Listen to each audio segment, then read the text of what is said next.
ഇവിടെ അവസാന ഘട്ടത്തിലേക്ക് ചർച്ചയുടെ അവസാന ഘട്ടത്തിലേക്ക് മന്ത്രിമാരാണ് കോൺഗ്രസിന്റെ ഈ സംസ്ഥാനത്ത് ഉണ്ടായിരുന്നത് 2009 മുതൽ 14 വരെ. എന്താണ് എക്സ് ഫാക്ടർ? ഭാരതീയ ജനതാ പാർട്ടിക്ക് ഒരു അവസരം കൊടുക്കുമ്പോൾ what is the X factor?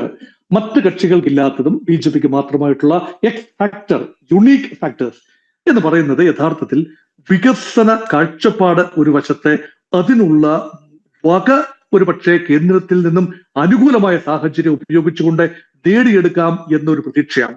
പക്ഷെ ആകെയുള്ള ആശങ്ക എന്ന് പറയുന്നത് നിലവിൽ ഭരണം ഉണ്ടായിരുന്ന പാലക്കാട്, പന്തളം നഗരസഭകളിൽ ചെറിയ കശപിശകൾ അല്ലെങ്കിൽ ചെറിയ രീതിയിലുള്ള പടലപിണക്കങ്ങളൊക്കെ അതിന്റെ ശോഭ കെടുത്തുമോ? അതുപോലെയുള്ള സാഹചര്യങ്ങൾ ഇപ്പോൾ ലഭിച്ചിരിക്കുന്ന മാൻഡേറ്റ്, തിരുവനന്തപുരത്ത് ഉൾപ്പെടെ അനുകൂലമായി ലഭിച്ചിരിക്കുന്ന മാൻഡേറ്റ് പൂർണ്ണമായി വികസനത്തിന് അങ്ങനെ ഒരു ട്രാക്ക് റെക്കോർഡ് സ്ഥാപിക്കാൻ കഴിയുകയും അതിനനുസരിച്ച് പ്രോഗ്രസ് കാർഡ് ജനങ്ങൾക്ക് നൽകാൻ കഴിയുകയും ചെയ്താൽ വളരെ ഗൗരവമായിട്ട് അതിനെ നിയമസഭാ തെരഞ്ഞെടുപ്പിൽ ഭാരതീയ ജനതാ പാർട്ടിയും ദേശീയ ജനാധിപത്യ സഖ്യത്തെയും ജനം എടുക്കും എന്നതാണ്. അതുകൊണ്ട് രണ്ടാമത്തെ വിവാദങ്ങൾക്ക് പിന്നാലെയല്ല, വികസനം എന്ന ഒറ്റ വാക്കിന് പിന്നാലെയാണ് BJPയുടെ NDAയുടെ യാത്ര.